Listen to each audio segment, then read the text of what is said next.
Hello learners, welcome to our class. तो आज की इस क्लास में हम लोग देखने वाले हैं एमपी टेट वर्ग 3 की जो साइंस क्लास है, केमिस्ट्री की यूनिट 14 है। इसको हम लोग देख लेते हैं क्योंकि हमने आधी चीज़ें तो इसमें कवर कर ली थी, जिसमें हाइड्रोकार्बन्स हैं, नामकरण है उनका, समावयवता है और उनके भौतिक गुण, रासायनिक गुण, कुछ हमने ये सारी चीज़ें देख ली थी। हमारी एरोमेटिक हाइड्रोकार्बन जो टॉपिक था वो रह गया था, जिसको हम लोग आज कवर करने वाले हैं। एरोमेटिक सबसे पहले आप समझ लीजिए कि एरोमेटिक क्या होता है। एरोमेटिक का अर्थ है अर्थात साइक्लिक फॉर्म, है ना। साइक्लिक फॉर्म में अब ये जो हाइड्रोकार्बन्स है वो किस फॉर्म में होंगे, अब ये साइक्लिक फॉर्म में होंगे सारे, ठीक है। ऐसा हमने क्या देखे थे, चेन फॉर्म में देखे थे। सारे हाइड्रोकार्बन्स हमने कैसे देखे थे, चेन फॉर्म में देखे थे। अब हम कैसे देखेंगे इसको, साइक्लिक फॉर्म में देखेंगे। चलिए, तो अब इसमें सेम रहेगा। हाइड्रोकार्बन किसे कहते हैं ये मैंने आपको समझा दिया था। क्या होता है, हाइड्रोजन और कार्बन। हाइड्रोजन और कार्बन जो होते हैं, जब ये दोनों आपस में जुड़ते हैं और एक चेन का फॉर्मेशन करते हैं या फिर ऐसे कोई सी यौगिक का फॉर्मेशन करे तो उसको हाइड्रोकार्बन कहते हैं। एक होता है एलिफेटिक हाइड्रोकार्बन जो केवल सिंपल से चेन के फॉर्मेशन में होता है। पर एरोमेटिक हाइड्रोकार्बन में अब हमको क्या देखने को मिलेगा कि साइक्लिक फॉर्म में इस तरह से हमको दिखाई देंगे। बेंजीन रिंग जैसे हो गया आपका, या फिर पेंटाइन, इस तरह से फॉर्म, इस टाइप से अब ये क्या है, हमको साइक्लिक फॉर्म में दिखाई देंगे। तो ये जो होती हैं सारी चीज़ें, अब हमको इसको समझ लेते हैं, ठीक है। कैसे किसके प्रकार की होती हैं, तो पहले ये समझ लीजिए। इसकी परिभाषा हमने जैसे देख ली, जैसे बेंजीन रिंग होती है, इसमें लिखा है ना, जैसे एक से अधिक बेंजीन रिंग या तो हो गई, तो इस प्रकार के हाइड्रोकार्बन हम क्या बोलेंगे, एरोमेटिक हाइड्रोकार्बन कहेंगे। देखो इसके अब प्रकार देख लेते हैं हम लोग, कितने कितने प्रकार के एरोमेटिक हाइड्रोकार्बन होते हैं। सबसे पहला प्रकार आ जाता है आपका बेंजीन वाला, ठीक। बेंजीन आपको पता है बेंजीन रिंग कैसे बनेगी, आपको पहले तो ये याद रखना है बेंजीन का सूत्र क्या होता है। बेंजीन का सूत्र होता है C6H6। क्या होता है, C6H6, ये याद रखना। तो अब इसका फॉर्मेशन किस तरह से होगा, एक कार्बन दूसरे कार्बन से जुड़ेगा, फिर तीसरे कार्बन से, चौथे कार्बन से, ये पांचवें कार्बन से और ये छठे कार्बन से। इस तरह से क्या करता है, एक साइकिल का फॉर्मेशन कर देता है और इससे क्या होता है, हाइड्रोजन से इस तरह से जुड़े होते हैं। ओके, इतना हो गया आपका काम। मतलब क्या हो रहा है, सभी दूर है ना, ठीक है। ये यहाँ पर क्योंकि कार्बन की संयोजकता कितनी होती है, 4 होती है संयोजकता। मैंने संयोजकता वाले चैप्टर में आपको बता दिया था। तो कार्बन की संयोजकता को पूर्ण करने के लिए क्या करते हैं, इससे क्या करेंगे, अब हाइड्रोजन इस तरह से इसमें जुड़ जाते हैं, दो हाइड्रोजन, क्योंकि ये 2 कार्बन से जुड़ा है और 2 हाइड्रोजन से। ऐसे सभी कार्बन क्या होते हैं, 2 हाइड्रोजन से जुड़े होते हैं। इतनी बात आगे समझ में। अब ये कैसे होते हैं, बहुत ही सरल एरोमेटिक हाइड्रोकार्बन्स होते हैं, जो कि 6 कार्बन परमाणुओं के षटकोणीय रिंग से बने होते हैं। और इनमें क्या होता है, अल्टरनेट में क्या होते हैं, इसमें डबल बॉन्ड्स होते हैं, ठीक। किस तरह से होंगे, अब ये देखिए, एक एक हाइड्रोजन यहाँ पर देखो हटता जाएगा और यहाँ पे क्या हो जाएगा, एक डबल बॉन्ड लग जाएगा। इस तरह से एक हाइड्रोजन हटा, यहाँ पर डबल बॉन्ड लग गया, एक हाइड्रोजन हटा, यहाँ पे डबल बॉन्ड लग गया। तो इस तरह से क्या होगा, यहाँ पर ऐसे अल्टरनेट फॉर्मेशन में क्या हमको अल्टरनेट फॉर्म में हमको क्या दिखाई देंगे, डबल बॉन्ड्स दिखाई देंगे, ठीक है। जैसे बेंजीन हो गया, वैसे क्या होगा, आपका टॉलुइन आ जाएगा। टॉलुइन में भी क्या होता है, बेंजीन रिंग में क्या होता है, CH3 जुड़ा होता है। जैसे बेंजीन रिंग हुई नॉर्मल सी, अब इसके ऊपर क्या आपका जुड़ जाएगा, इस तरह से CH3 जुड़ जाएगा। तो इसको हम क्या नाम दे देंगे, टॉलुइन नाम दे देंगे। वैसे ही नेफ्थेलिन भी होता है। नेफ्थेलिन में क्या होगा, जब दो बेंजीन रिंग्स आपस में इस तरह से जुड़ जाती हैं तो इसको हम क्या बोलते हैं, नेफ्थेलिन बोलते हैं, ठीक। 2 आपस में जुड़ी हुई बेंजीन रिंग जो होती है उसको हम बोलते हैं नेफ्थेलिन। और नेफ्थेलिन का यूज हम किस में करते हैं, इसका यूज हम करते हैं कपड़ों को कीड़ों से बचाने के लिए, ठीक है। कीटनाशक के रूप में क्या करते हैं, हम नेफ्थेलिन का यूज करते हैं। इसके अलावा आता है एंथ्रेसिन, फिनॉल, एनेलिन, ये सारी चीजें आ जाएंगी। एंथ्रेसिन का सूत्र किस तरह से हम लिखते हैं, इसमें 3 बेंजीन रिंग इस तरह से जुड़ी होती हैं, ओके। इस तरह से 3 बेंजीन रिंग अगर आपस में जुड़ी होती हैं तो उसको बोलते हैं हम लोग एंथ्रेसिन। एनिलीन में क्या होता है, इस तरह से तीन बेंजीन रिंग होती है और एक बेंजीन रिंग इस तरह से जुड़ी होती है, तो उसको बोलते हैं हम लोग एनिलीन। और फिनॉल में क्या होता है, आपका बेंजीन रिंग तो होती है इस तरह से, बेंजीन रिंग तो होगी, बट इसमें क्या होगा, OH जो है ग्रुप, एक समूह जुड़ जाता है जिसको बोलते हैं हम लोग फिनॉल ग्रुप। ओके, इतना हो गया आपका, समझ में आ गया। अब इसके कुछ भौतिक और रासायनिक गुण को हम देख लेते हैं। जो एरोमेटिक हाइड्रोकार्बन्स होते हैं उनके क्या क्या भौतिक गुण होते हैं और क्या क्या रासायनिक गुण होते हैं, अब ये समझो। भौतिक गुण में अगर देखें तो कैसे होते हैं, बहुत ही तरल और ठोस अवस्था में पाए जाते हैं। तो तरल अवस्था में पाए जाएंगे, ठोस अवस्था में भी पाए जाएंगे, ठीक है। जैसे हम लोग एरोमेटिक हाइड्रोकार्बन्स देखते हैं, कुछ ग्रेफाइट्स देखते हैं, और ये चीज़ों में हम क्या देखते हैं कि तरल भी होते हैं और ठोस रूप में भी हमको कहीं ना कहीं दिखाई देते हैं। ओके, ये सब हो गया। जल में अघुलनशील होते हैं लेकिन कार्बनिक विलायकों में घुलनशील होते हैं, ठीक। अब जल कैसा होता है आपका, अकार्बनिक विलायक होता है। इस कारण से क्या होता है, जो बेंजीन रिंग होती है वो कैसी होती है, कार्बन से बनी हुई होती है। तो ये किसमें घुलेंगे, आप कार्बनिक विलायकों में घुलेंगे। और कार्बनिक विलायक कौन कौन से हैं आपके, जैसे होते हैं ईथर हो गया, ईथर है, अल्कोहल है, ये सब कैसे हैं आपके, ये सब है आपके ईथर, अल्कोहल, ये सब होते हैं आपके कार्बनिक विलायक होते हैं। ओके, इतनी बात आ गई समझ में। अब इसकी क्या होती है, विशिष्ट सुगंध भी होती है।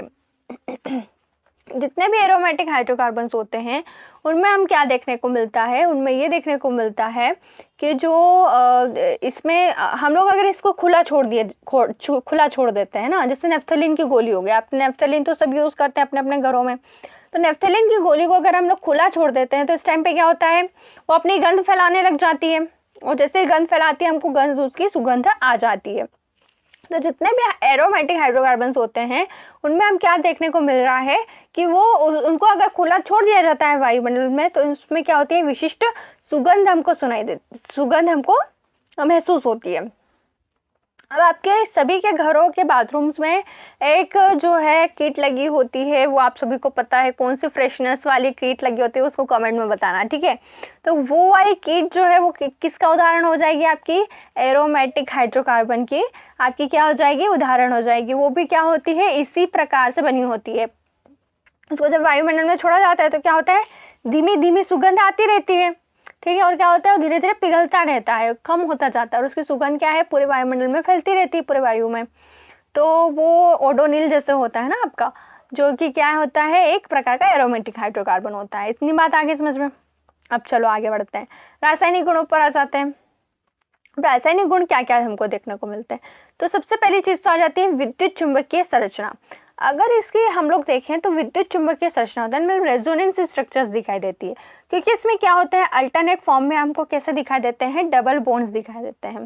जैसे बेंजीन रिंग हो गई, इसमें क्या दिखाई देता है हमको कि अल्टरनेट रूप में हमको डबल बॉन्ड्स इस तरह से दिखाई देते हैं, जिसके कारण क्या होता है, डीलोकलाइजेशन हो जाता है। बेंजीन में क्या होता है, इलेक्ट्रॉनों का विस्थापन होता है, डीलोकलाइजेशन हो जाता है, जो कि इसको क्या करते हैं, एरोमेटिक स्टेबिलिटी प्रदान करती है। ओके, ठीक है। चलिए कंबशन पे आ जाओ। जलने पर धूम्रयुक्त जो लौ होती है वो उत्पन्न करते हैं, ठीक है। अब दहन में क्या हम देखते हैं, कंबशन में ये देखते हैं कि जो जलते हैं जब ये एरोमेटिक हाइड्रोकार्बन, तब क्या करते हैं, एक धुआं निकलता है इन हाइड्रोकार्बन से, जिसको बोलते हैं हम लोग धूम्रयुक्त लौ उत्पन्न करना, ठीक है ना। और होती है सब्स्टिट्यूशन रिएक्शंस, जो जितनी भी बेंजीन रिंग्स होती हैं, ये बेंजीन रिंग हो गई, ठीक। देखो इस तरह से होती है ये बेंजीन रिंग, ये बेंजीन रिंग हो गई। अब इसमें क्या होता है, 3 पोजीशंस होती है ना, ऑर्थो होती है ये पोजीशन। देखो ये तो एक ग्रुप हो गया, यहाँ पर कोई भी फंक्शनल ग्रुप आपका जैसे लग गया CH3। इसके पास वाली पोजीशन हमको बोलेंगे ऑर्थो पोजीशन, ये वाली हमारी कहलाती है ऑर्थो पोजीशन।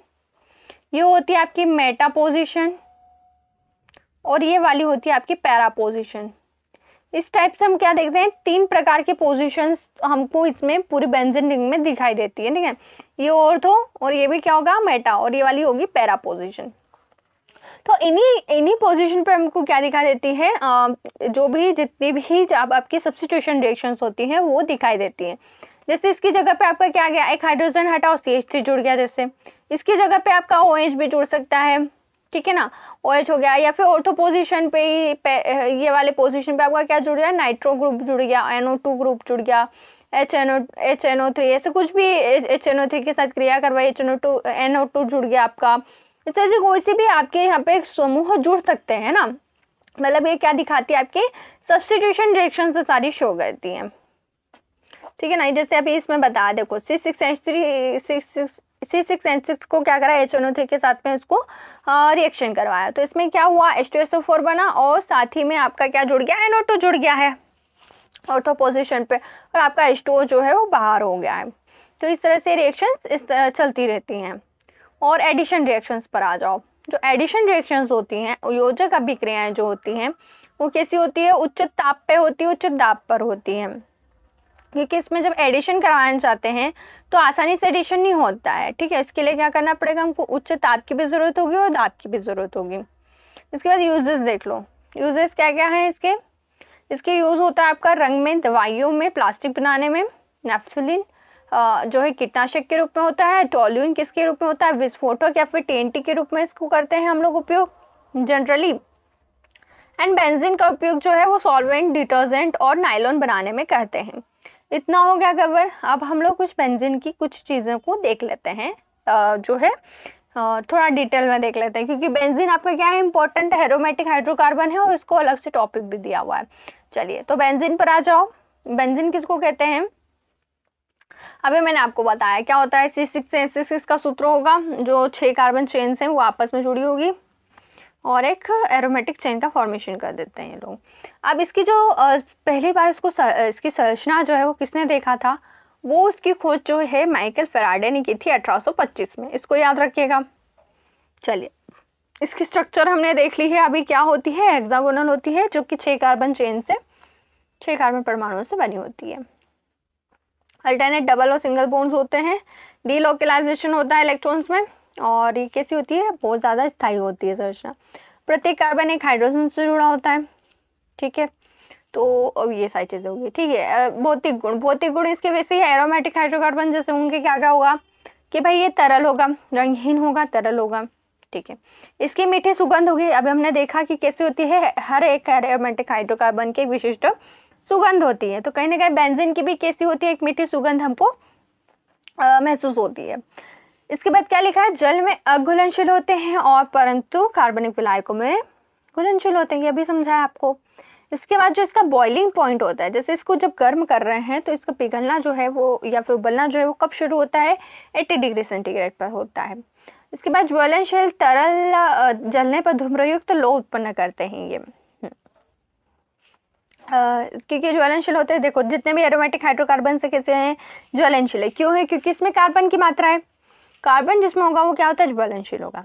हो गया इतना बात आगे समझ में, ठीक है। तरल है। इसके बाद क्या लिखा है इसमें, धूम्रयुक्त लौ के साथ जुड़े। जितने भी एरोमेटिक हाइड्रोकार्बन होंगे जब इसका दहन किया जाएगा तो सभी के साथ धुएं से निकलेगा। अगर धुआं निकल रहा है, ओके, अगर धुआं निकल रहा है कहीं ना कहीं वहाँ पे क्या है, एरोमेटिकता प्रेजेंट है, एरोमेटिक हाइड्रोकार्बन प्रेजेंट है।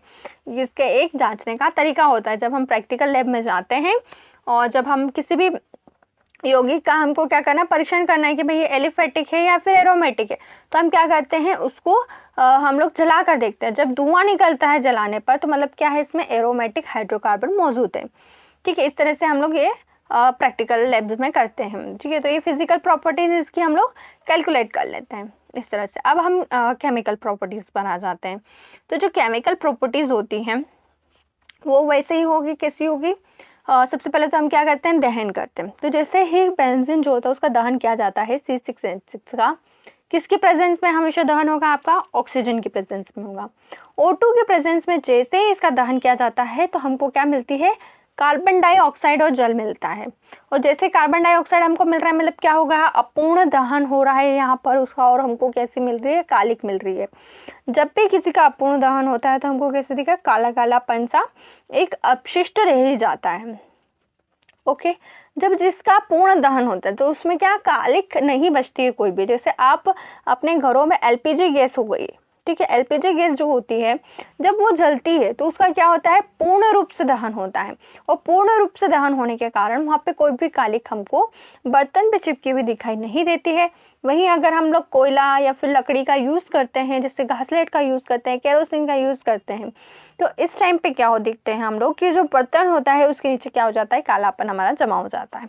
इस तरह से सारी चीज़ें चलती हैं। इसके बाद हम लोग देखते हैं सब्स्टिट्यूशन रिएक्शंस। तो ठीक है, हमने अलग अलग सब्स्टिट्यूशन रिएक्शंस अभी यहाँ पर देखनी है।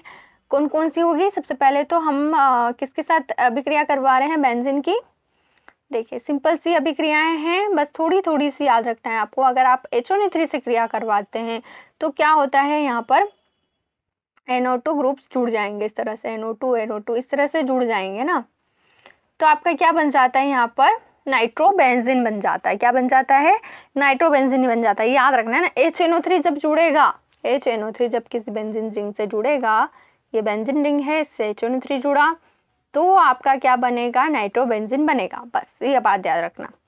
वैसे हेलोजिनेशन हो गया, ऐसे ही क्या कर रहे हैं हम लोग, बेंजीन रिंग के साथ में हम क्या है, हेलोजन जोड़ रहे हैं अगर, तो इस टाइम पे क्या होता है, जो बेंजीन रिंग होती है उसके साथ क्या जुड़ जाएगा, आपका हेलोजन जुड़ जाएगा। जैसे FeCl3, ठीक है, इसके साथ देखो FeCl3 के प्रेजेंट में हमने क्या करा, Cl2 का इसके साथ में क्या करा हमने, बेंजीन के साथ में हमने क्रिया करवाई। तो इस टाइम पे क्या होगा, आप NO2 की जगह हमारा क्या जुड़ जाएगा, Cl जुड़ जाएगा, इस तरह से Cl जुड़ जाता है। ओके, तो ये सारी चीज़ें चलती रहती हैं और ये क्या बन जाएगा आपका, क्लोरोबेंजीन। ठीक है, वैसे कई जो जैसे ब्रोमीन अगर जुड़ा, ठीक है, क्लोरीन की जगह अगर ब्रोमीन जुड़ जाता है तो उस टाइम पे हम क्या बोलेंगे, उस बेंजीन को ब्रोमोबेंजीन कहते हैं।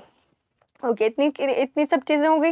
इसके बाद सल्फोनेशन पर आ जाते हैं। सल्फोनेशन क्या होता है, सल्फोनेशन उसको कहते हैं जब बेंजीन रिंग में हम क्या करते हैं, H2SO4 की क्रिया करवाते हैं। किसकी क्रिया करवाई हमने, H2SO4 की। तो इस टाइम पे क्या होता है, जब H2SO4 क्या करता है तो SO3H जो है वो इससे जुड़ जाता है, SO3H। ठीक, ये हो गया। अब इस बार आते हैं एडिशन रिएक्शंस। चलिए, उच्च दाब और ताप पर ही संभव होती है, जितनी भी एडिशन रिएक्शंस है वो कैसी होती है, उच्च ताप पर होती हैं। इसके उदाहरण हो गए H6H6 प्लस 3H2O।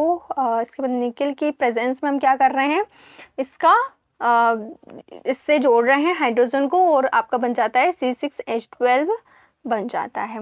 मतलब सीधा सीधा क्या होगा, C6H6 जो है वो इस तरह से बेंजीन रिंग, इसके साथ हम किसकी क्रिया करवाते हैं, 3H2 की क्रिया करवाते हैं और उच्च ताप और दाब पर कर रहे हैं ये वाली क्रिया। तो आपका सीधा सीधा क्या होता है, बेंजीन रिंग से जितने भी H2 है वो जुड़ जाएंगे, इस तरह से सारे हाइड्रोजन्स यहाँ पर जुड़ जाएंगे,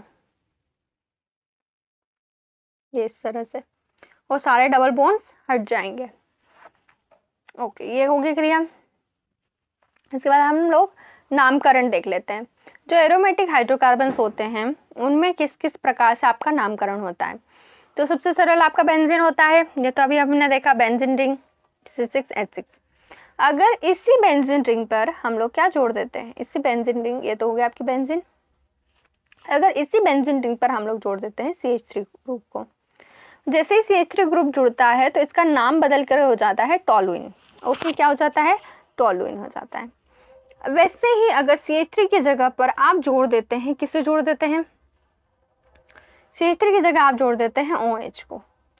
OH क्या होता है, आपका फिनॉल ग्रुप होता है। फिनॉल ग्रुप में क्या आ जाएगा, हाइड्रोक्सी बेंजीन हो जाएगा, फिनॉल ग्रुप। ओके, ये सब चीज़ें हो जाती हैं।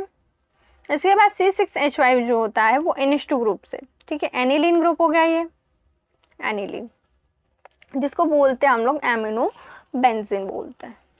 ओके, ये सारी चीज़ें हो गई। आपको थोड़ी थोड़ी सी मतलब क्या है, जितने भी एरोमेटिक हाइड्रोकार्बन्स हैं इनको आपको याद रखना पड़ेंगे नाम, क्योंकि ये कई बार है ना डायरेक्टली कभी पूछ भी सकते हैं कि इस स्ट्रक्चर का नाम क्या है, तो आप बता सकते हैं एनिलीन है, या फिर ऐसे पूछ सकते हैं कि एनिलीन में कौन सा आपका जो फंक्शनल ग्रुप है वो मौजूद होता है, तो आप बोल सकते हैं NH2 ग्रुप मौजूद होता है। फिनॉल में कौन सा ग्रुप मौजूद होता है, तो OH ग्रुप मौजूद होता है। कई इसके आपको ऑप्शंस में भी दिया जा सकते हैं कि इन ऑप्शंस, जैसे ये ऑप्शंस दे दिया आपको। ओके, और पूछ लिया आपको कि ये जो फिनॉल होता है उसका जो है कौन सा सूत्र होगा, तो आप क्या बता देंगे, C6H5OH होगा। बस ऐसे ही MCQs बनते हैं सारे। जो कॉन्सेप्ट्स हैं वो आपको याद रख रहे हैं क्या क्या है। चलिए आगे बढ़ते हैं हम लोग और देख लेते हैं मोनो सब्स्टिट्यूटेड बेंजीन को, जिसमें आते हैं क्लोरोबेंजीन, नाइट्रोबेंजीन, ये सारी चीज़ें आ जाएंगी। ठीक, बेंजीन्स के जो होते हैं मतलब एक ही सब्स्टिट्यूएंट अगर जुड़ा होता है तो उसको बोलते हैं हम लोग क्लोरोबेंजीन और नाइट्रोबेंजीन। ठीक है, वैसे दो सब्स्टिट्यूएंट्स जो अगर जुड़ जाते हैं, मैंने आपको कैसे बताया, बेंजीन रिंग है, इसके कुछ कुछ पोजीशंस मैंने आपको बताई, ऑर्थो, मेटा, पैरा। अगर डायरेक्टली मोनो सब्स्टिट्यूएंट है तो ये क्लोरीन यहाँ पर जुड़ जाएगा इस तरह से और काम खत्म हो जाएगा। ठीक है, अब इसमें क्या बोला है, ऑर्थो, मेटा और पैरा, इन सभी में से कहीं से भी आपका अगर कोई भी ग्रुप जुड़ता है, जैसे आपका ऑर्थो ग्रुप पे जुड़ रहा है 1 2, दो उपस्थापित पास एकदम आ जाते हैं, जैसे ये क्लोरीन हो गया और यहाँ पर कोई भी OH ग्रुप जुड़ गया ना, ऐसे कुछ भी हो सकता है ना, कोई सा भी ग्रुप कहीं भी जोड़ सकता है। तो इस टाइम पे हम क्या बोलेंगे, 1 और ये 2 सेकेंड पोजीशन पे है, तब क्या बोलेंगे 1 2 जो भी है डाई क्लोरोफिनोल, हाँ 1 2 क्लोरोफिनोल हो जाएगा आपका, इस तरह से बोलेंगे। ठीक है, वैसे ही अगर मेटा पोजीशन पे आ गया, ठीक है, फिनॉल ग्रुप है और ये ऑर्थो पे था, अब किस पे आ गया, मेटा पे आ गया, तो हम क्या बोलेंगे 1 1 2 3, तो थर्ड पोजीशन पे आ गया, तो इस टाइम पे हम क्या बोलेंगे 1 3 क्या बोलेंगे क्लोरोफिनॉल बोलेंगे। वैसे ही 1 4 पे आ गया अगर, है ना, तो ये मेटा हो गया, अब क्या पैरा पोजीशन पे अगर आ गया, तो पैरा पोजीशन कौन सी होती है, 4th पोजीशन होती है। अगर इस पोजीशन पे कोई भी आपका जो आता है, क्या आ जाता है, कोई भी फंक्शनल ग्रुप आ जाता है, फिर कोई भी ग्रुप जुड़ जाता है, तो इस टाइम पे हम बोलेंगे इसको पैरा पोजीशन पे है। और 1 4 है ना, 1 4 आमने सामने बिल्कुल होगा क्योंकि ये OH है और ये क्लोरो है, तो क्लोरोफिनॉल हो जाएगा। ठीक है, इस तरह से सारी नाम पद्धतियाँ चलेंगी। आपको बस ये याद रखना है, पोजीशंस के नाम याद रखना है, ऑर्थो, मेटा, पैरा, पोजीशंस याद रखनी है।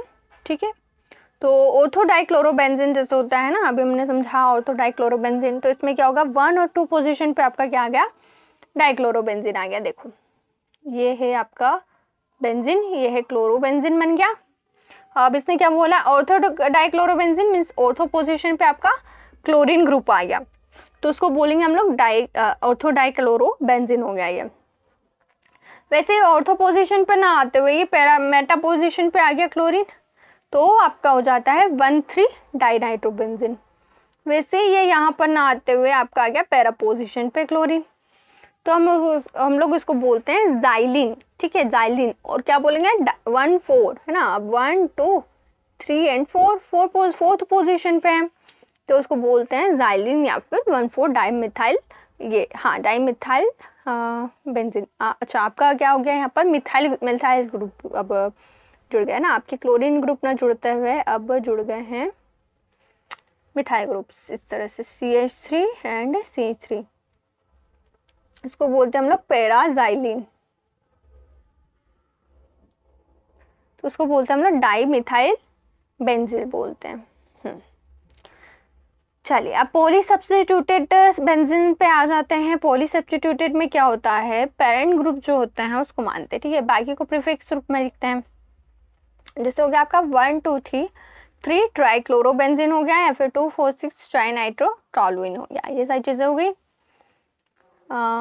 TNT जिसको बोलते हैं बहु अंगूठी यौगिक, पॉलीन्यूक्लियर एरोमेटिक हाइड्रोकार्बन्स। इस टाइम पे क्या होगा, नेफ्थलीन होगा और एंथ्रेसिन होगा और फेनेंथ्रीन होगा, ये 3 टाइप के आपके जो है यौगिक हो जाएंगे।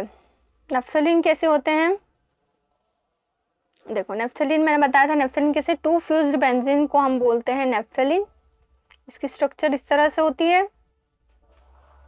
एंथ्रेसिन में क्या होता है, 3 जो है लीनियर फ्यूजन हो जाते हैं, तो इसको बोलते हैं हम लोग एंथ्रेसिन, ये याद रखना। ठीक है ना, ये कई बार पूछ लेते हैं। होती है एंगुलर फिनेंथ्रेलिन, यानी कि ये इस तरह से बन जाएगा फिनेंथ्रेलिन, और ये इस तरह से, ये इसको बोलते हैं हम लोग फिनेंथ्रेलिन। ठीक है, ये 3 अलग अलग प्रकार के आपके क्या हो गए, पॉलीन्यूक्लियर एरोमेटिक हाइड्रोकार्बन्स हो गए। अब आइसोमेरिज में देख लेते हैं इनमें, तो जो एरोमेट्रिक हाइड्रोकार्बन्स होते हैं उनमें एक हमको क्या है, आइसोमर्स कौन कौन से दिखाई देते हैं, तो संरचनात्मक समावयवता होती है, श्रृंखला समावयवता होती है, जिसमें स्थानिक समावयवता हम भी देखने को मिलेगा। देखो आपको स्ट्रक्चर वाले में हमने क्या बताया था कि जो स्ट्रक्चर्स होती है उसमें अगर कुछ अगर आपको सिमिलैरिटी जो होती है, जैसे आपकी जो सबसे पहले तो समावयवता क्या होती है, समावयवता का मतलब क्या होता है, आणविक सूत्र समान होते हैं पर स्ट्रक्चर कैसी होती है, अलग अलग होती है, तो इस टाइम पे उसको हम बोलते हैं समावयवी। अब संरचनात्मक समावेशिता में हम क्या देख लेंगे कि अगर उसकी संरचना में परिवर्तन हो रहा है किसी न किसी टाइप से, तो उसको बोलते हैं हम लोग संरचनात्मक समावेशिता, जिसमें सबसे पहला आता है श्रृंखला समावेशिता। चेन आइसोमेरिज्म में ये होता है कि जो आपके जो उपस्थापक जैसे CH3 हो गया, बेंजीन रिंग से अलग अलग प्रकार से जुड़े होते हैं, जिसमें आते हैं टोलुइन, इथाइल बेंजीन, इस तरह से ये जुड़े होते हैं।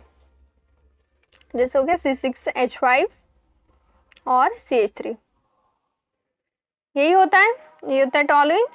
इसके बाद आता है इथाइल बेंजीन, C6H5 C2H5, यही होते हैं। तो इसको बोलते हैं टोलुइन और उसको बोलते हैं हम लोग इथाइल बेंजीन, इथाइल बेंजीन और टोलुइन।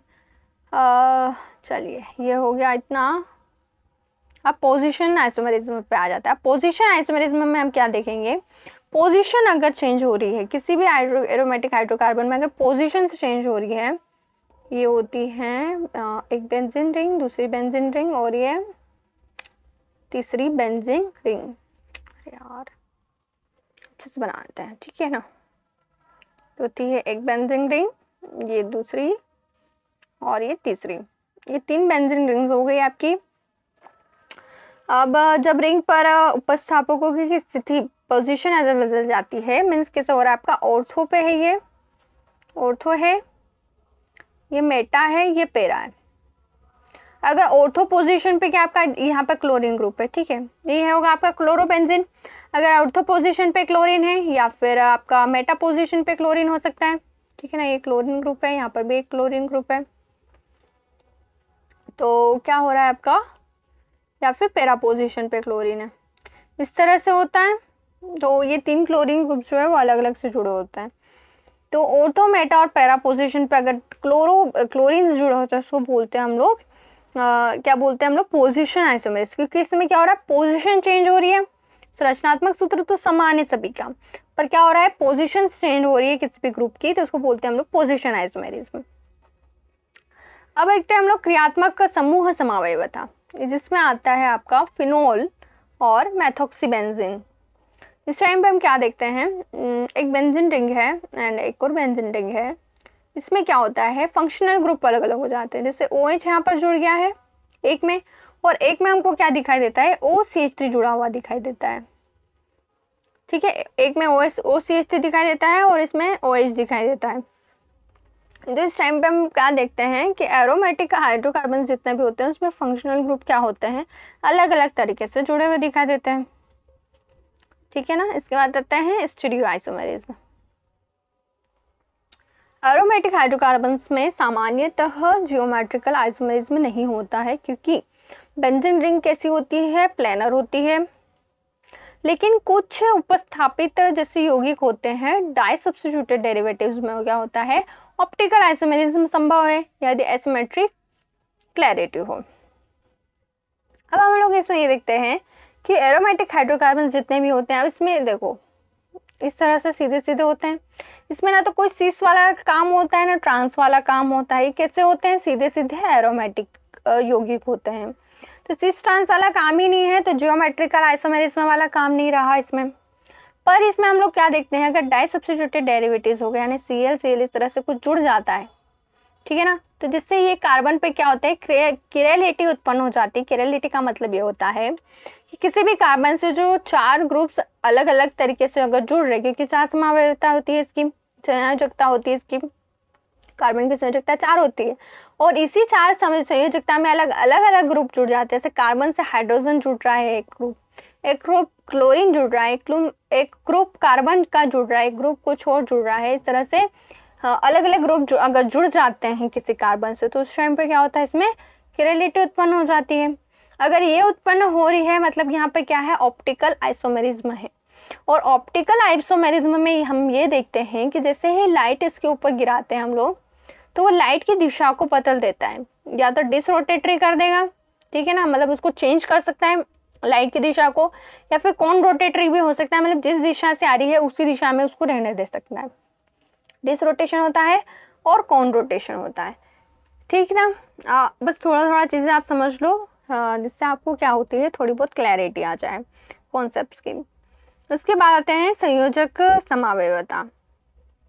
तो जो संयोजक समावयवता होती है उसमें हम क्या देखते हैं, उसमें हम ये देखते हैं कि जो बेंजीन और अन्य एरोमेटिक यौगिकों में वास्तविक संरचना जो होती है वो एक रेजोनेंस हाइब्रिड होती है। देखो जितने भी एरोमेटिक होते हैं यौगिक उसमें क्या होता है, रेजोनेंस हाइब्रिड होती है। अर्थात किस तरह से होगी, ये एक बेंजीन रिंग है, इसमें कैसे हैं, डबल बॉन्ड्स हैं, ये हो गया एक डबल बॉन्ड वाला। देखो स्ट्रक्चर सारी बना के बताऊंगी मैं आपको। या फिर इस तरह से डबल बॉन्ड्स हो गए, या फिर इसमें और तरीके से, ठीक है, और अलग तरीके से इसमें डबल बॉन्ड्स होते हैं। इस तरह से भी मतलब अलग अलग तरीके से इसमें क्या डबल बॉन्ड्स हमको दिखाई देते हैं, ठीक है, 3-4 प्रकार से। तो ये इसकी पोजीशन क्या हो रही है, चेंज होती जा रही है इन डबल बॉन्ड्स की। इनकी पोजीशन चेंज होने के कारण इसकी जो एक हाइब्रिड संरचना बन जाती है, मतलब हाँ इन दोनों को मिला करके एक संरचना बना दी, जिसको बोलते हैं हम लोग हाइब्रिड स्ट्रक्चर, जिसको हम लोग इस तरह से व्यक्त करते हैं, ठीक है ना। मतलब क्या कर रहा है, डबल बॉन्ड क्या है, पूरे रिंग में क्या कर रहा है, घूम रहा है इस तरह से, ठीक है, इस रिंग में इसमें इस तरह से घूमते जाते हैं और क्या करते जाते हैं, अपनी पोजीशन को चेंज करते जाते हैं। तो इस टाइम पे हम क्या देख रहे हैं कि रेजोनेंस हाइब्रिड होता है ये, और इसमें क्या होता है, आपकी चक्र बन जाता है बेंजीन रिंग के अंदर। डबल और सिंगल बॉन्ड की स्थिति बदल सकती है और यह विशेष प्रकार की समावयवता है जो एरोमेटिकता का कारण है, ठीक है, ये चीजें हो गई। अब एरोमेटिक हाइड्रोकार्बन्स और उसके कैंसरजन्य गुण हम लोग कुछ देख लेते हैं। तो एरोमेटिक हाइड्रोकार्बन में जो, तो देखिए एरोमेटिक हाइड्रोकार्बन में हम क्या देखते हैं, एक कैंसरजन्य गुण, कैंसरजनिक कार्सिनोजेनिक प्रॉपर्टीज हमको देखने को मिलती है। तो कैसी होती है, देखो एरोमेटिक हाइड्रोकार्बन्स होते हैं वो कैसे होते हैं, व्युत्पन्न होते हैं, डेरिवेटिव्स होते हैं और कार्सिनोजेनिक होते हैं जितने भी एरोमेटिक हाइड्रोकार्बन्स होते हैं। और उनके जो व्युत्पन्न मतलब क्या हो गया आपका, फिनॉल हो गया, एंथ्रेसिन हो गया, नेफ्थलीन हो गया, ये सब क्या होते हैं, एरोमेटिक हाइड्रोकार्बन्स के व्युत्पन्न हो गए, जैसे है ना, मतलब उससे ही बने हुए जो यौगिक होते हैं अन्य यौगिक। तो अब इसमें देख लेते हैं कैसे कैसे गुण इसमें होते हैं जो हमारे कैंसर उत्पन्न करने का कारण बनते हैं एरोमेटिक हाइड्रोकार्बन्स। तो इसमें हम देखते हैं बेंजीन का सबसे पहले। तो बेंजीन जो होते हैं वो लंबे समय तक क्या होते हैं, संपर्क में आते हैं किसके, रक्त के, और क्या होता है, रक्त कैंसर का कारण बनता है। जैसे बेंजीन हमारे संपर्क में आता है, ठीक है, तो हमको कुछ इफेक्ट नहीं पड़ेगा क्योंकि हमारे बॉडी का जो इम्यून सिस्टम है उसको खत्म कर देगा। ओके अगर ये लंबे समय तक, है ना, अगर हम कैसे बेंजीन बनाने वाली जो फैक्ट्री होती है या लैब होती है उसमें लंबे समय तक हम काम कर रहे हैं, ठीक है ना, तो कहीं ना कहीं क्या कर रहे हैं, हमारे सांस नली द्वारा, हमारे मुंह के द्वारा, किसी ना किसी छिद्र के द्वारा क्या करती है, वो हमारी बॉडी में प्रवेश कर रही है। और वो जैसे ही हमारी बॉडी में प्रवेश करती है और बहुत लंबे समय तक हम उसके कांटेक्ट में रहते हैं, तो धीरे धीरे क्या करती है, वो हमारे बॉडी में जमा होती जाती है और वो क्या करती है, कैंसर का रूप ले लेती है। ओके क्योंकि हमने क्या देखा था इस टाइम पे, जितने भी एरोमेटिक हाइड्रोकार्बन्स होते हैं वो कैसे होते हैं, धूम्र युक्त ज्वाला से जलते हैं और अपूर्ण दहन होता है उनका, मतलब इनका पूर्ण रूप से दहन नहीं होता है, कोई ना कोई अवशेष इसमें रह जाता है, ठीक है, अपशिष्ट इसमें रह जाता है। तो बेंजीन वैसा ही है, जैसे ही ये बेंजीन हमारे बॉडी में प्रवेश कर रहा है तो कहीं ना कहीं इसका पूर्ण रूप से पाचन नहीं हो रहा है या तो पूर्ण रूप से ये बाहर नहीं निकल रहा है। तो इस टाइम पे क्या होता है, ये कैंसर सेल्स का फॉर्मेशन कर देती है हमारी बॉडी में। जितने भी पॉलीसाइक्लिक एरोमेटिक हाइड्रोकार्बन्स होते हैं जैसे PAHS हो गया, पेन्स होते हैं, या फिर जो पॉलीसाइक्लिक एरोमेटिक हाइड्रोकार्बन्स होते हैं, कौन कौन से होते हैं पॉलीसाइक्लिक, मतलब क्या हो गया, इसमें एक से ज्यादा साइकिल्स होंगी, ठीक है, जो नेफ्थलीन होती हैं आपकी, एंथ्रेसिन होती है, फिनेंथ्रेलिन होती है, बेंजोपाइरिन होती है, ये सभी आपकी क्या करती है, कैंसर कॉजिंग सारी एरोमेटिक हाइड्रोकार्बन्स होती हैं। इनके क्या करना है, आपको नाम याद रखने हैं, ठीक है, नेफ्थलीन, एंथ्रेसिन, फिनेंथ्रेलिन और क्या, बेंजोपाइरिन। तो इस टाइम पे क्या होता है, जब धुएं या फिर कोयला होता है, टार होता है, सिगरेट के धुएं होते हैं, डीजल होता है, इंजन के धुएं होते हैं, तो ये सभी क्या करते हैं, ये त्वचा कैंसर, फेफड़ों का कैंसर, पेट का कैंसर, ये सभी उत्पन्न करते हैं क्योंकि कहीं ना कहीं क्या कर रहे हैं, हमारे बॉडी में प्रवेश कर रहे हैं और ये क्या करते हैं, कैंसर सेल्स का फॉर्मेशन करते हैं। जैसे टोबैको स्मोक हो गया आपका, ठीक है। स्मोक भी क्या होता है, एक एरोमेटिक हाइड्रोकार्बन का ही होता है रूप, क्योंकि हम स्मोक करते हैं, सिगरेट जलाते हैं तो क्या होता है, एक धुआं निकलता है। वो धुआं क्या दर्शा रहा है, इसमें एरोमेटिक हाइड्रोकार्बन्स हैं, और यही एरोमेटिक हाइड्रोकार्बन्स आपके बॉडी में जा रहे हैं, और ये बॉडी एब्जॉर्ब ही नहीं कर पाती है इनको, ठीक है ना। ये बाहर ही नहीं जा पाते हैं और एब्जॉर्ब नहीं हो पा रहे, इनको कुछ भी काम नहीं होता है हमारी बॉडी में, और ये कैंसर का काम कर देते हैं। कैंसर सेल्स क्या होती हैं, वही सेल्स होती है जो क्या होती है, हमारी बॉडी के लिए हानिकारक होती हैं। तो ये इस तरह से काम करती हैं एरोमेटिक हाइड्रोकार्बन्स हमारी बॉडी में। तो थोड़ा सा बच के रहिएगा इन सब से, और याद रखिएगा कौन कौन से हैं, ठीक।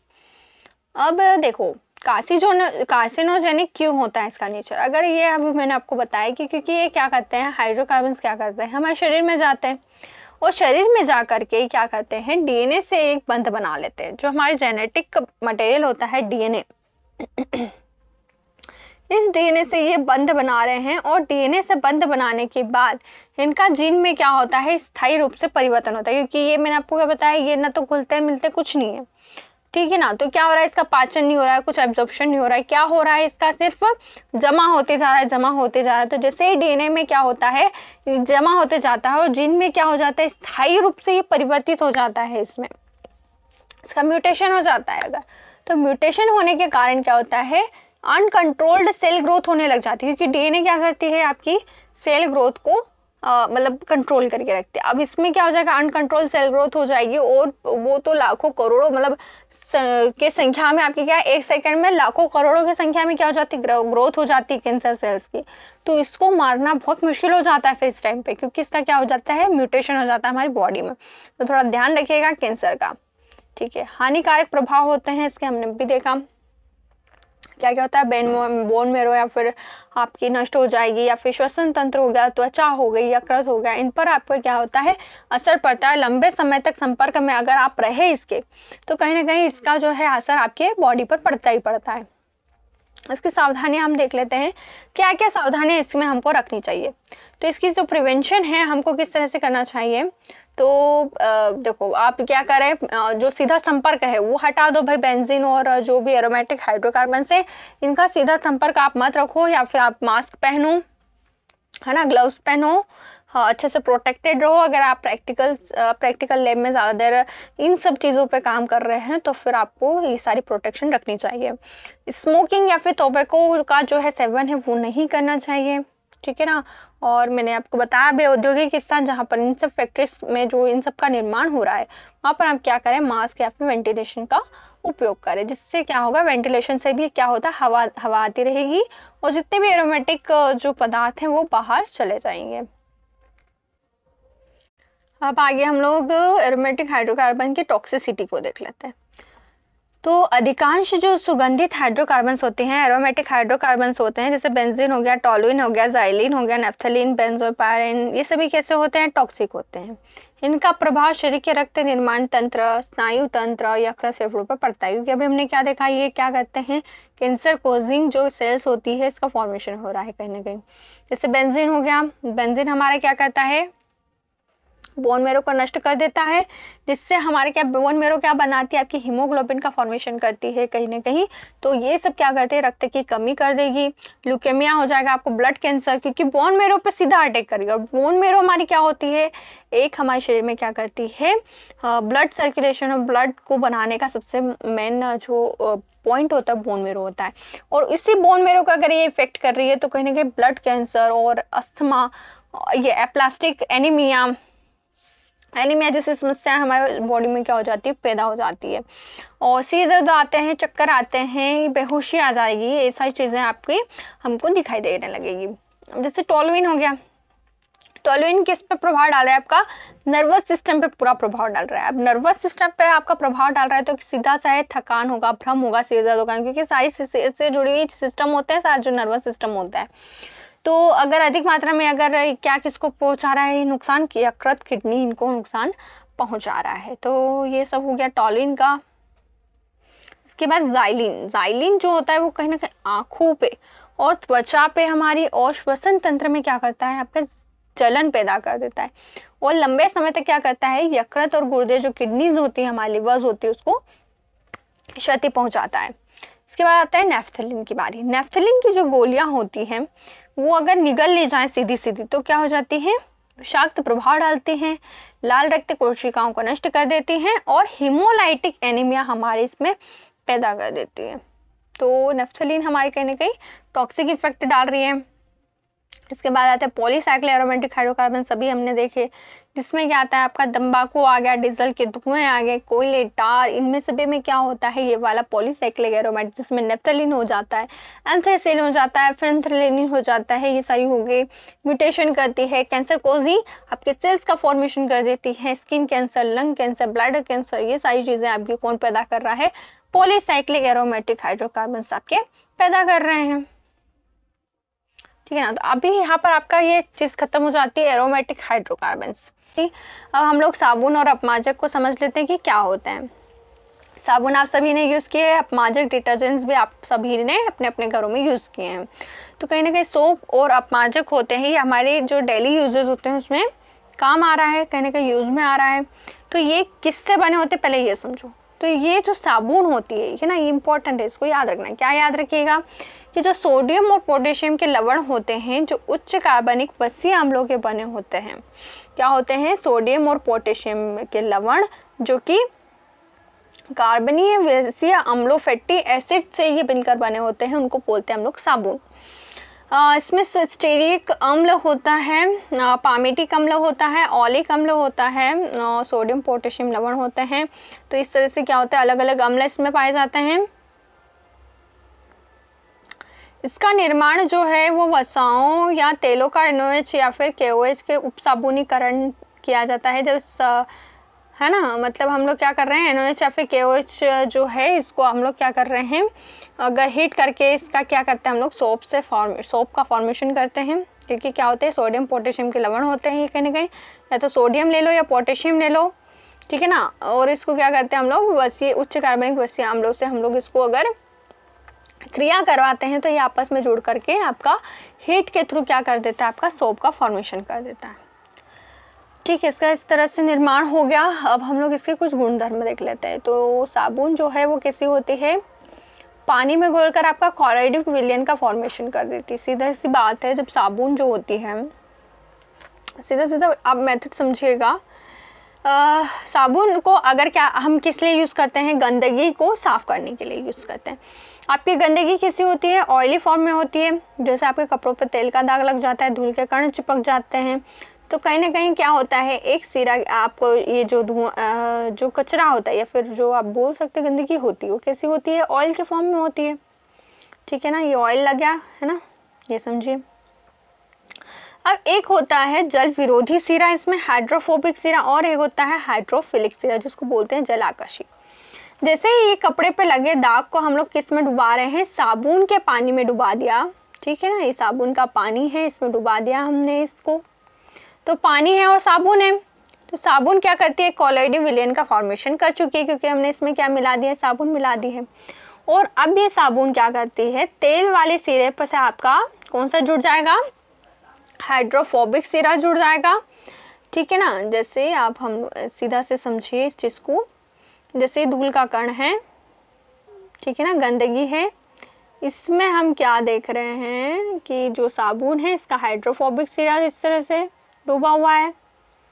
ठीक है, दो सिरे हैं, देखिए ये साबुन के दो सिरे हैं, एक तो हाइड्रोफोबिक सिरा और एक हाइड्रोफिलिक सिरा है। ये हाइड्रोफिलिक है, ये हाइड्रोफोबिक है। हाइड्रोफोबिक सिरा किससे जुड़ेगा, आपके गंदगी से जुड़ जाएगा इस तरह से। ठीक है, और हाइड्रोफिलिक सिरा किससे कहाँ पर डूबा होता है, आपका जल में डूबा होता है, अब पानी से जुड़ा होता है। ओके, तो ये सब चीज़ें हो गई। तो अब क्या होता है, जैसे ये सब इस तरह से क्या करता है, एक मिसेल का फॉर्मेशन कर दिया। ठीक है, एक मिसेल का, ये क्या, इसको हम बोलेंगे संरचना को मिसेल स्ट्रक्चर बोलेंगे। साबुन ने क्या करा, मिसेल का फॉर्मेशन कर दिया, और यही मिसेल अब क्या करेगी, जैसे ही पानी में वापस इसको डुबाया हमने इस कपड़े को, तो ये साबुन क्या करती है, इस धूल के कण को साथ में इस मिसेल संरचना को बनाते हुए अपने साथ ही किस में डुबा लेगी, वापस से जल में डुबा लेगी। और कपड़े से जो गंदगी है, आपकी धूल का कण है, वो कैसा हो जाएगा, साफ हो जाएगा, और इस तरह से आपका चमकदार कपड़ा हो जाता है। ठीक है ना। तो सीधा सीधा सा है काम, क्या काम है, धूल का कण है चिपका हुआ किसी भी कपड़े पे, साबुन आई, उससे मिसेल का फॉर्मेशन किया, उसके आसपास क्या करा, एक गोल घेरा बना लिया, मिसेल का फॉर्मेशन किया, और उसको पकड़ करके क्या करा, बाहर ले आई कपड़े से, और अब पानी में मिला लिया उसको वापस, और क्या कर दिया, स्वच्छ चमकदार आपका कपड़ा बना दिया। इस तरह से क्या होता है, कपड़ों की धुलाई का काम जो है वो साबुन करती है।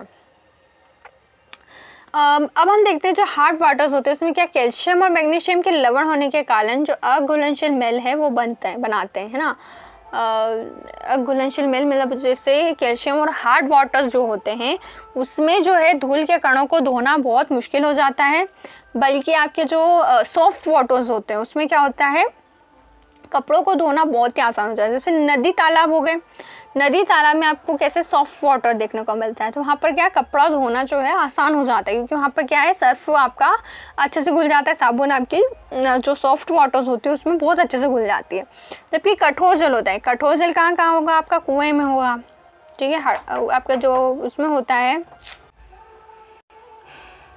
तो इस तरह से क्या होता है, साबुन जो है सॉफ्ट वाटर में घुलती है और आपके जो हार्ड वाटर्स होते हैं उसमें कम घुलती हैं, और अघुलनशील मेल जो है वो बनाते हैं। ठीक है, इसका उपयोग हमने देख लिया अभी क्या क्या होता है, कहाँ कहाँ होता है, ठीक है ना।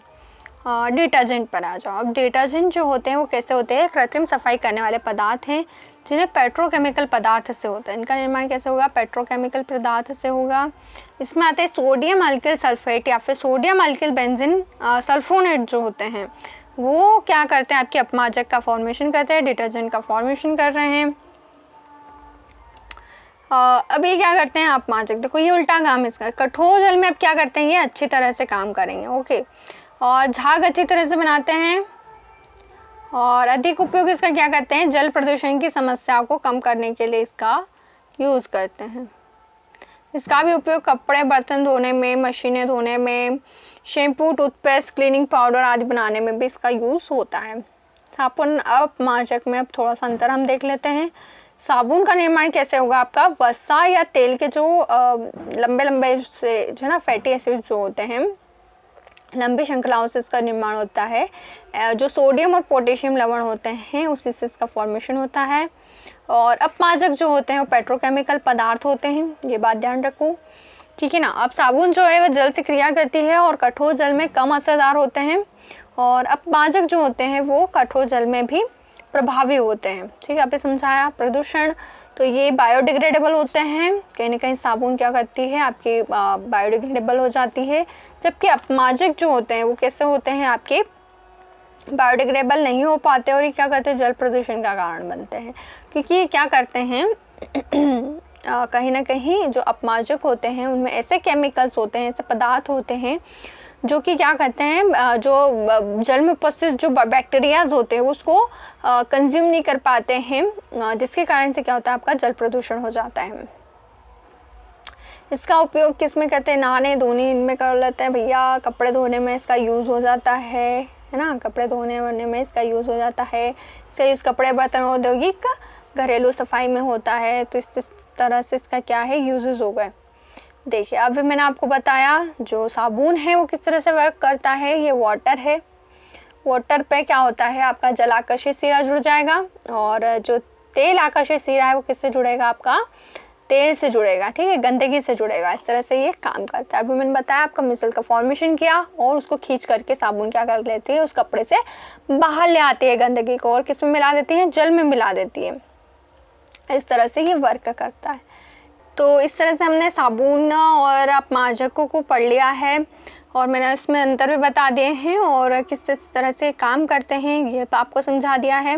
तो बस ऐसे थोड़ी थोड़ी बेसिक चीज़ें आप याद रखना। मिसल का फॉर्मेशन कर रहा है साबुन, इसको याद रखना, और वो आपकी क्या करता है, धूल के कणों को आकर्षित कर करके जल में मिला देता है। तो चलिए इतना हो गया आपका कंप्लीट। आपका ये पूरी जो यूनिट है वो कंप्लीट हो चुकी है। केमिस्ट्री की छोटी सी यूनिट थी, इतना ज़्यादा कुछ आपको लोड लेने की ज़रूरत नहीं है, धीरे धीरे चीज़ें आपकी कवर हो जाएंगी। सो आई होप आपको ये वीडियो पसंद आया होगा। अगर पसंद आया है तो लाइक ज़रूर करना, subscribe to my channel, and thanks for watching.